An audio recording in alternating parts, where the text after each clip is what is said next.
رمضان شریف کے اندر سحری میں اٹھنا تو ہے نا جی، دہی لینے بھی جانا پڑتا ہے، دودھ لینے بھی کئی دفعہ جانا پڑتا ہے، تو اٹھنا تو ہے۔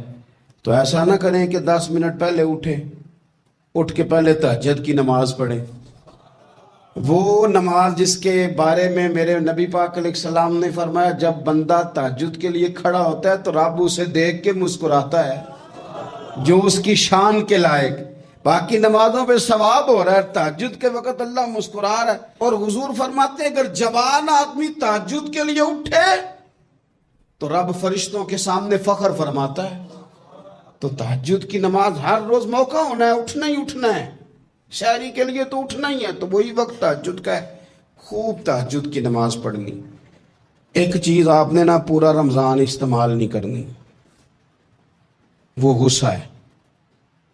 سارے روزے نا، یعنی بالکل عین افطاری کے وقت بھی کوئی بندہ غلط بات، برداشت کون سی بات کرنی ہوتی ہے، صحیح کہ غلط؟ صحیح کو تو برداشت کرنے کی ضرورت ہی نہیں ہوتی، برداشت کرنی غلط بات ہوتی ہے، اس کو سہنا ہے، اسے کہنا یار روزے ہیں، رب کی رحمت برس رہی ہے، جا میں نے تجھے اللہ کی رضا کے لیے معاف کیا۔ اور ذہن میں حدیث رکھنی ہے کہ حضور نے فرمایا تو رب کے بندوں کو معاف کر، اللہ تجھے معاف فرمائے گا۔ رمضان شریف میں اور سعادت کے ساتھ اور پیار کے ساتھ، اور غیبت نہیں کرنی کسی کی بھی، کسی ادارے کی نہیں، کسی بندے کی نہیں، غیبت نہیں کرنی۔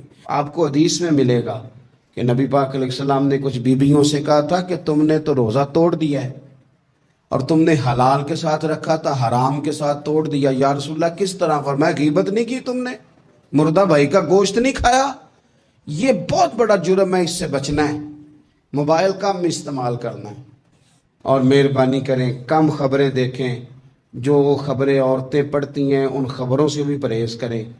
کوئی ہم نے بڑا سال 11 مہینے سیاسی تبصرے کر لیے، کیا انقلاب آیا پھر ملک میں؟ تو رمضان کا مہینہ سیاسی تبصرے رہنے دیں، زیادہ وقت مسجد میں گزاریں۔ پھر وہاں صرف ایک ہی سلسلہ ہے کہ کھاؤ کتنا کو کھا سکتے ہو، تو معتدل رہے۔ تیسری بات یہ کہ رزق کمانے کے مسئلے میں بھی معتدل رہیں، کاروبار کریں، محنت کریں، منصوبہ بندی کریں، کوشش کریں، لیکن پیسے کمانے کے مسئلے میں ڈپریشن کا شکار نہ ہو۔ یعنی اس کو نہ جینے مرنے کا مسئلہ نہ بنائیں کہ اگر ایک مہینہ کاروبار صحیح چمکا ہے تو صحت بھی ٹھیک رہی ہے، اور اگلے مہینے اگر تھوڑے حالات خراب ہوئے ہیں تو بلڈ پریشر بھی کافی اوپر نیچے ہو گیا ہے۔ اس کو نفسیاتی مسئلہ نہ بنائیں۔ پہلے بھی کئی دفعہ کہہ چکا ہوں، پھر کہتا ہوں، 2 4 5 دوستوں سے پیار ہے تو 2 4 دفعہ انہی دنوں میں نا، سال کے بعد آ کے مجھے کچھ دن آتے ہیں نا کاروبار، انہی دنوں میں آ کے انہوں نے مجھ سے کہا، دور سے آئے، کہا جناب ہم کاروباری بندے، حالات ٹھیک نہیں، کوئی دعا بتائیں۔ تو میں نے کہا جن دنوں ٹھیک ہوتے ہیں ان دنوں کیوں نہیں آتے؟ کیا آج کل حالات بڑے اچھے ہیں، کوئی شکر کا طریقہ بتائیں، کیوں نہیں آتے؟ کیا فلسفہ ہم نے اختیار کر لیا ہے؟ رزق کا وعدہ اللہ کا ہے، اس کو کمانے میں اور پیسے کمانے میں محنت کرنے کا حکم دیا گیا ہے۔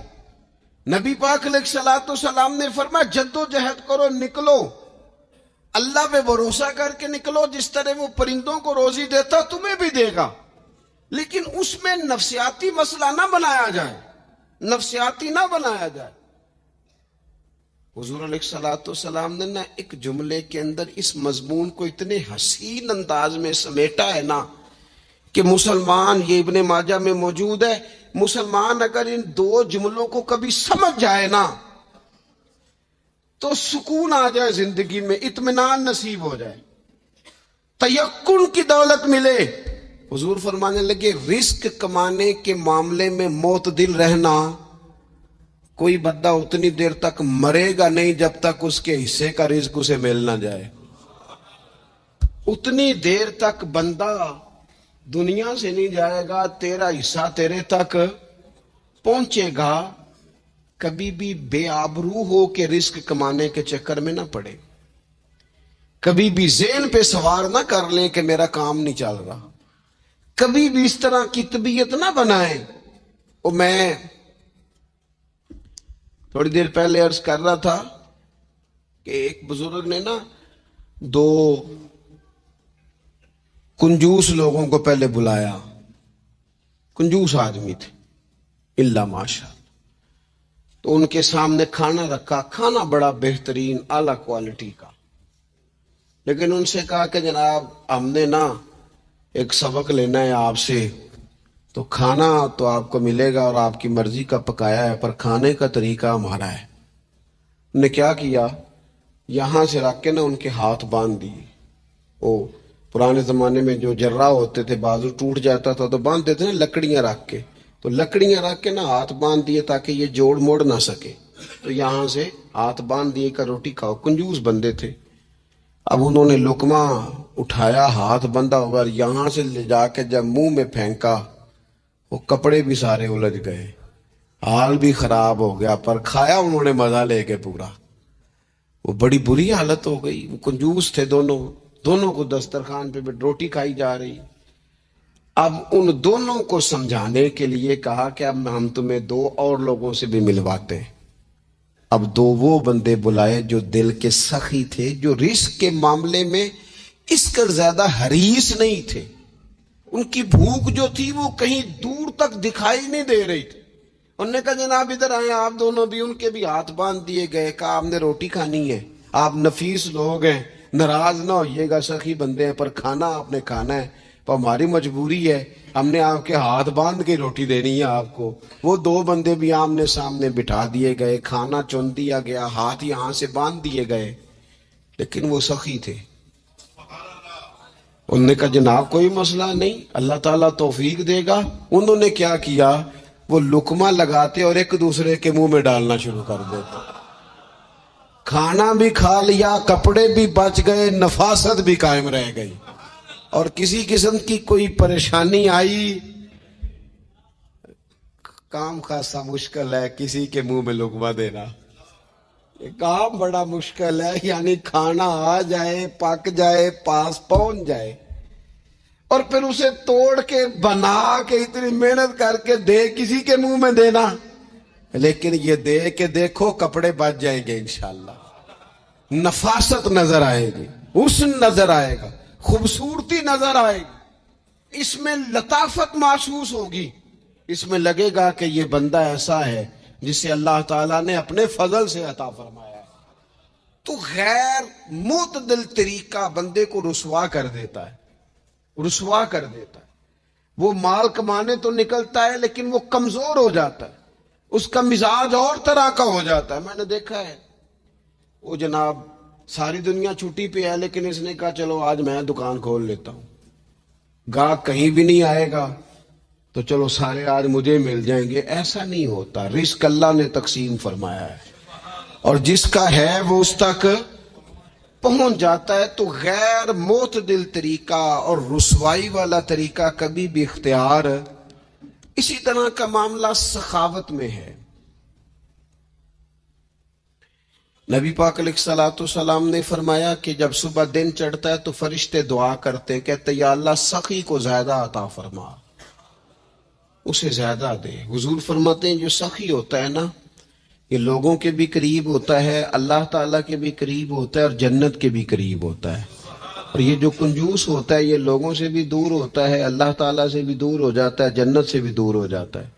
سخاوت بڑی اعلیٰ چیز ہے، لیکن اس میں بھی معتدل رہنے کا کہا گیا ہے۔ معتدل، کچھ لوگ ایسے ہیں جو سخی نہیں ہوتے، یہ میں کوشش کروں گا تشریح آپ کے ذہن کے مطابق کر لوں۔ سخی مزاجن سخی، لیکن اگر کبھی چڑ جائے نا، وہ جتنے مرضی پیسے لے لو ان سے، مزاج میں سخاوت نہیں، لیکن اگر طبیعت ہے اس طرح کی کہ اگر ان کا ذہن آ گیا نا، کبھی کہیں کسی نے تعریف کر دی ہے، پوری خوش آمد اس نے کر لی ہے، تو پھر تو جناب ساری جیب بھی آپ خالی کرا دے۔ یہ مزاج کی سخاوت نہیں ہے، یہ تو آپ کی طبیعت کا وہ ابال ہے کہ اگر کسی بندے کو پتہ چل گیا ہے کہ کس طرح کر کے آپ قابو آتے ہیں تو پھر وہ روز استعمال کرے گا۔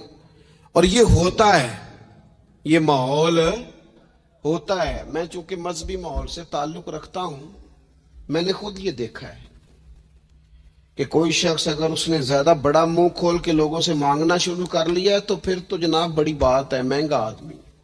اور اگر کوئی اپنی وزاداری قائم رکھتا ہے، خوشامد نہیں کر سکتا، اس کی طبیعت نہیں ہے کہ وہ 20-50 لوگوں کی خوشامد کرے، 10 کو حاجی صاحب کہے، 20 کو عاشق رسول کہے، اور 30-35 کو کہے جناب بڑی بات ہے، ہم نے تو بڑا دیکھا ہے، آپ تو بڑے بہترین لوگ ہیں۔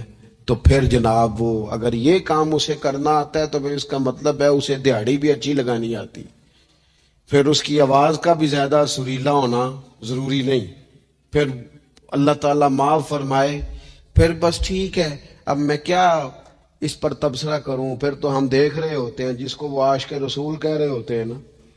اور ایسی خطرناک، میرے سامنے ایک نعت خیق صاحب سے کہنے لگا، نعت حضور کی پڑھی جا رہی ہے۔ کبھی شعراء ایک کام کرتے تھے، وہ کہتے تھے شعر تیری نظر ہے، وہ غزل کا شعر ہے یا کوئی ایسا شعر ہے، لیکن ایک شعر ہے نعت کا،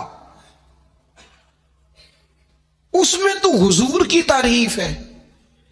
نبی پاک کی تعریف کا شعر کسی بندے کی نظر کیسے ہو سکتا ہے جب اس میں ذکر ہی رسول پاک کا ہے؟ تو وہ نعت خان صاحب کہنے لگے، بندہ سامنے بیٹھا ہے، تھوڑا بہت میں بھی اسے جانتا ہی تھا، تو اسے کہنے لگے حاجی صاحب یہ شعر تہاڈی نظر ہے۔ میں نے آخیا تو مہربانی کر ایدی نظر کوئی اور شے کر لیا، یہ تو نعت ہے حضور کی، یہ نبی پاک کے لیے ہی رہنے دے، اس کی نظر تو نے کر دی ہے۔ تو نالے میں کیا حاجی جنی دیر تک پیچھے بیٹھا سی انہیں دیر تو نظر کیتی نہیں، ان دتھیاں لے کے سامنے آئے تو نظر نیاز شروع کر لی۔ نہ کریں یہ کام، اس سے کوفت پہ، اور آپ یقین کریں میں ذمہ داری سے کہتا ہوں یہ کام کرنے والا بھی تنگ ہوتا ہے، اور جس کے لیے کر رہا ہوتا ہے پتہ اسے بھی سارا ہی ہوتا ہے کہ چکر کیا چل رہا ہے، سب پتہ ہوتا ہے۔ تو اس تکلف میں جب انسان کام کرتا ہے تو کہاں تک بات جاتی؟ سخاوت کرے لیکن چڑھ کر کوئی کام نہ کرے۔ نبی پاک علیہ الصلوۃ والسلام نے فرمایا، حضور فرمانے لگے اس طرح خیرات نہ کرنا کہ تمہارے اپنے بچے بعد میں لوگوں کے سامنے ہاتھ پھیلاتے پھرے۔ حضرت سعد بن ابی وقاص رضی اللہ تعالیٰ عنہ نے عرض کیا تھا، یا رسول اللہ صلی اللہ تعالیٰ علیہ وسلم، میں سارا مال اللہ کی راہ میں خیرات کرنا چاہتا ہوں، میری ایک ہی بیٹی ہے، میں چاہتا ہوں سارا اللہ کے راستے میں دے دوں۔ تو حضور فرمانے لگے نہیں بھائی تو چوتھا حصہ دے، 3 حصے اپنی بچی کے لیے، بیویوں کے لیے، باقیوں کے لیے رکھ لے، لیکن تو یہ کام نہ کر۔ تو میرے عزیز زندگی میں خرچ کرنے میں بھی اعتدال کا مظاہرہ کریں۔ مجھے پتہ ہے اچھی طرح کہ ہمارے ہاں ایک مزاج بن جاتا ہے، طبیعت بن جاتی ہے کہ اگر کسی شخص کو آپ تھوڑی سی مدد کرتے ہیں تو وہ سمجھتا ہے کہ اگر اس نے مجھے 20,000 دیا ہے تو یقیناً اس کے گھر میں 50 لاکھ پڑا ہے، وہ پھر اگلے ہفتے دوبارہ آتا ہے، ایک نئی مجبوری کا بھی اظہار کرتا ہے۔ یہ ساری چیزیں ہوتی ہیں، ان چیزوں کے بیچ ہی آپ کو نیکی کرنی ہے، لیکن افراط و تفریط سے بچنا ہے۔ اسی طرح کا معاملہ اپنی زندگی کے دیگر معاملات میں کریں۔ نبی پاک علیہ الصلوۃ والسلام نے سادگی کو پسند کیا ہے، حضور سادگی کو پسند کرتے، کھانے کے معاملے میں بھی اور کپڑوں کے معاملے میں بھی، لیکن اچھا لباس پہننے کی اجازت دیتے۔ حضور علیہ الصلوۃ والسلام نے ایک موقع پر ارشاد فرمایا کہ اگر کسی بندے کے پاس گنجائش ہے تو اسے اجازت ہے کہ 2 جوڑے کپڑوں کے کام کاج کے لیے رکھ لے، 2 جوڑے جمعے کے لیے رکھ لے۔ اور نبی پاک صلی اللہ تعالی علیہ وسلم نے ایک شخص کو دیکھا جو مالدار تھا لیکن اس کے کپڑے پھٹے پرانے تھے، لباس پرا گندا تھا، بال بکھرے ہوئے تھے۔ تو اللہ کے محبوب علیہ السلام نے فرمایا تیرے اوپر اللہ کا فضل ہے، اور رب جب فضل کرے تو پھر اللہ فضل دیکھنا پسند بھی فرماتا ہے۔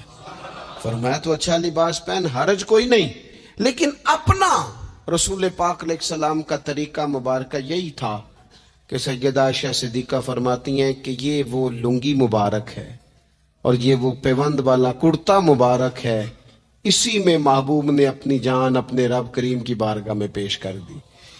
اور فرماتی ہیں کتنے کتنے دن گزرے کہ رسول پاک علیہ الصلوۃ والسلام نے کھانا تناول نہیں فرمایا، کتنے کتنے دن گزرے۔ میں اس ساری بات کو اگر سمیٹوں نا تو میں یہ نوجوان اگر میری بات پر غور کریں تو اسلام کہتا ہے حضور خود کنگھی بھی فرماتے تھے، تیل بھی لگاتے تھے، امامہ بھی باندھتے تھے، سرما بھی پہنتے تھے، سادہ لباس پہنتے تھے لیکن صاف ستھرا۔ اسلام آرائش کی اجازت دیتا ہے، زینت کی اجازت دیتا ہے۔ آپ کنگھا کریں، تیل لگائیں، خوشبو لگائیں، سرما لگائیں، صاف لباس پہنے، کپڑے دھلے ہوئے پہنے۔ حضور نے حکمن کہا، تاکیدن کہا کہ جمعے والے دن نہا کے مسجد میں آیا کرو۔ اسلام آرائش کی اجازت دیتا ہے، بس نمائش سے منع کرتا ہے۔ دکھاوا نہ کرو، نمائش نہ کرو۔ یہ نہ کہو کہ میں نے اتنے لاکھ کا پہننا ہے، ذرا لاکھ پتہ جائے لوگوں کو۔ یہ نہ مزاج بناؤ کہ اوہو یہ تو میں نے جناب پچھلے ہفتے بھی پہنا تھا، یہ تو میں نے منگنی والے دن بھی پہنا تھا، نکاح والے۔ یہ نمائش ہے، نمائش سے اسلام منع کرتا ہے۔ اللہ کے پیارے رسول صلی اللہ تعالی علیہ وسلم نے فرمایا، جس نے دنیا میں شہرت کا لباس پہنا، اس طرح کا لباس پہننا چاہا، اس طرح کے کپڑے زیب تن کرنا چاہے جس سے محسوس ہو کہ میں ایک بڑا آدمی ہوں، میں مالدار آدمی، جس نے دنیا کے اندر شہرت کا لباس پہنا، اللہ قیامت کے دن اسے ذلت کا لباس پہنائے گا۔ یہ معتدل کیوں نہیں رہا؟ اس نے کیوں حد سے تجاوز کیا؟ اس کو اس طرح نہیں کرنا چاہیے تھا۔ رسول رحمت صلی اللہ تعالی علیہ وآلہ وسلم نے ہمیں جس چیز کی اجازت دی ہے وہ کام ہم کر سکتے ہیں، اور جس سے نبی پاک علیہ الصلوۃ والسلام نے ہمیں روکا ہے اس کام سے ہم نے بچنا ہے۔ ایک اور بات بھی خاص اور بالخصوص نوجوانوں سے کرنی ہے، وہ خاص اس طرح کھانے پینے میں معتدل رہیں، کمائی کرنے میں معتدل رہیں، خرچ کرنے میں اعتدال کا مظاہرہ کریں، لباس میں اعتدال کا مظاہرہ کریں، اسی طرح نہ یہ آرام کرنے میں بھی ذرا معتدل رہے۔ بہت زیادہ آرام کرنے لگ گئی ہے نئی نسل۔ آپ ضرورت سے زیادہ بھی سو لیں تو تھکاوٹ بڑھ جاتی ہے۔ اگر انسان اتنا ہی آرام کرے نا جتنا اس کی طبیعت کے لیے ضروری ہے تو اس میں طبیعت فریش رہے گی۔ لیکن اگر آپ کہیں، وہ ایک دوست ہیں ہمارے، تو ان کو جب تک کوئی اٹھائے نہ تو اٹھتے نہیں، تو گھر والوں نے ایک دن ارادہ کیا کہ آج صبح نہیں اٹھانا۔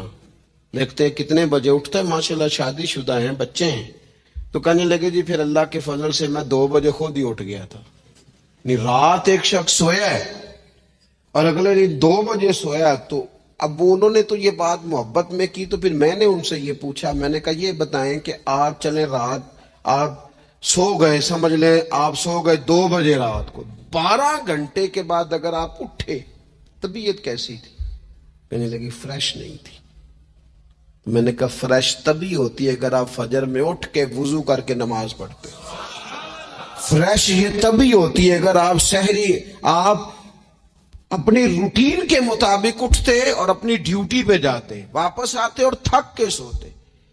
بہت زیادہ آرام پسندی، اور جب سے یہ ساتھ موبائل اٹیچ ہوا ہے، ایک کونا مل جائے، ایک تکیہ مل جائے اور موبائل کی بیٹری موجود ہو اور سروسز اس کی ساری ٹھیک ہو، پھر ہمیں آواز کوئی نہ دے، اس سے کیا ہوتا ہے؟ وجود بالکل سست ہو جاتا ہے۔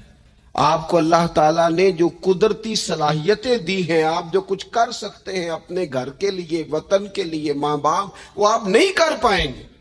زنگ آلود ہو جائے گا وجود، ہر وقت کی تھکاوٹ، ہر وقت کا مزاج کے اندر سستی کا جانا، اعتدال سے نہ نکلے۔ نیند 7-8 گھنٹے بہت کافی ہے، اور وہ بھی میں آپ کو ایک ذاتی بات بتاتا ہوں، اگر اللہ چاہے نا بندے کی نیند پوری ہو تو کئی دفعہ صرف 20 منٹ آنکھ لگ جائے تو بندہ فریش ہو جاتا ہے، اور اگر منظور نہ ہو مالک کریم کو تو پھر ٹھیک ہے، لوگ لیٹے ہوئے۔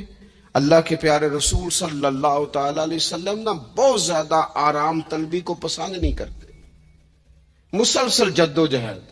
گھر آئے، کچھ دیر آرام کیا، نماز شروع کر لی، حضور تہجد میں اٹھ گئے، پھر حضور فجر میں اٹھ گئے، دوپہر میں تھوڑا سا آرام فرماتے تاکہ رات کو بیدار رہنا آسان ہو، لیکن بہت آرام پسندی۔ ہمارے حضرت صاحب فرمایا کرتے تھے زمین کے اوپر کام، نیچے جا کے آرام. وہ کسی نے کہا تھا جاگنا ہے جاگ لے افلاک کے سائے تلے، پھر تو حشر تک سوتا رہے گا خاک کے سائے تلے. سونا ہی ہے نا، مرنے سے لے کر قیامت تک سونا ہے نا، تو اب تو جاگنے کا وقت ہے. نبی پاک صلی اللہ تعالی علیہ وسلم نے حضرت معاذ ابن جبل رضی اللہ تعالیٰ عنہ کو یمن کا گورنر بنا کے بھیجا تو نصیحت فرمائی. حضور علیہ الصلوۃ والسلام نے فرمایا تھا تمہیں گورنر بنا کے بھیج رہا ہوں، عیش کوشی سے بچنا. حضور فرمانے لگے اللہ کے بندے آرام طلب نہیں ہوتے، رب کے بندے تو محنت کرنے والے ہوتے ہیں، جد و جہد. وہاں جا کے عیش کوشی سے بچنا، یہ مسند امام احمد بن حنبل میں موجود ہے. یہ جو آرام ہے نا، ہمیں بلائے کوئی نہ، آواز کوئی نہ دے، مرضی سے اب تو چھٹی ہے جی، اب تو میں نے سویرے اٹھنا ہی نہیں. او بھائی ڈھیر سارے کام ہیں جو چھٹی والے دن کرنے کے، ڈھیر ساری ذمہ داریاں ہیں جو چھٹی والے دن پوری کرنے کی. اپنی زندگی سے، اپنے وجود سے کچھ نفع لے، ایسا نہ ہو کہ یہ بیکار ہو جائے. لیکن اگر زندگی صرف اور صرف کھانے پینے میں، لباس پہننے میں اور باتیں کرنے میں لگ جائے تو پھر تو آپ بیکار ہو جائیں گے. پھر تو محسوس ہوگا کہ جیسے انسان نہ خوابوں کی دنیا میں زندہ ہے، باتوں کے ساتھ اپنے دل کو مطمئن کرتا ہے. اس نے اچھا لباس پہن لیا ہے، بس آئینے میں اپنے آپ کو دیکھ کے خوش ہوتا رہتا ہے. طرح طرح کے کھانے منگاتا رہتا ہے، بس زبان کے ذائقے پورا کرتا رہتا ہے. امام طبرانی حدیث لائے ہیں، رسول پاک صلی اللہ تعالی علیہ وسلم نے فرمایا میری امت میں ایسے لوگ آئیں گے جو رنگ برنگے کھانے کھائیں گے، انواع و اقسام کے مشروبات استعمال کریں گے، طرح طرح کی زیب و زینت کریں گے اور منہ پھاڑ پھاڑ کے باتیں کریں گے، منہ کھول کھول کے گفتگو کریں گے. حضور نے پتہ کیا فرمایا؟ فرمایا یہ میری امت کے بدترین لوگ ہیں. یہ بدترین لوگ ہیں جن کا مقصود ہی صرف لباس پہننا ہے، مقصود ہی صرف کھانے کھانا ہے، مقصود ہی منہ کھول کھول کے باتیں کرنی ہے. ان لذات میں جو لوگ پوری طرح الجھ گئے، کوئی خیر کا کام ہی نہ کر سکے، کوئی مقصد زندگی کی طرف ہی نہ بڑھ سکے، یہ بدترین لوگ ہیں. عزیز دوستو، ان تین چیزوں میں ڈھیر سارے لوگ، اللہ تعالیٰ معاف کرے اللہ ماشاء اللہ، اللہ سب کو محفوظ رکھے، اپنی زندگی کو ضائع کرتے دکھائی دیتے ہیں. یا تو کھانے پینے کا شوق ہے، یا لباس کی زیب و زینت کی طرف توجہ ہے، یا بس نشستن گفتن برخاستن بیٹھے ہیں اور باتیں کی ہیں اور اٹھے اور اتنی باتیں کی ہیں، اتنی باتیں کی ہیں، اس میں بھی کوئی اعتدال نہیں. بہت زیادہ بولنے سے وقار چلا جاتا ہے، بہت زیادہ باتیں کرنے سے باتوں کا حسن ضائع ہوتا ہے. بہت زیادہ بولنے والے کے جملے قیمتی نہیں رہتے. بہت زیادہ باتیں کرنے والا آدمی بے وزن اور بے وقت ہونے لگتا ہے. بغیر مانگے مشورہ دینے والے لوگوں کے مشوروں کو لوگ ردی کی ٹوکری جاننے لگتے ہیں. اپنی زندگی کو اگر وزادار اور باوقار بنانا چاہتے ہیں تو ذرا لباس میں بھی سادگی ہو. اللہ کی ہر نعمت خوش دلی سے استعمال کی جائے. سادہ کھانا بھی ملے تو رب کی عطا سمجھ کے رغبت کے ساتھ، شوق کے ساتھ اسے استعمال کیا جائے. مجلس میں بیٹھا جائے تو سیکھنے کی کوشش کی جائے، دوسروں کی باتوں کو سنا جائے. اللہ تعالیٰ نے نا کان دو دیے ہیں، زبان ایک دی ہے. معنی کیا ہے؟ ڈبل سننا چاہیے اور سنگل بولنا چاہیے. 2 گنا سنیں اور اس سے آدھی گفتگو کریں. اور ہمارے حضرت تو فرمایا کرتے تھے اپنے جملوں کو چھوٹا کرو.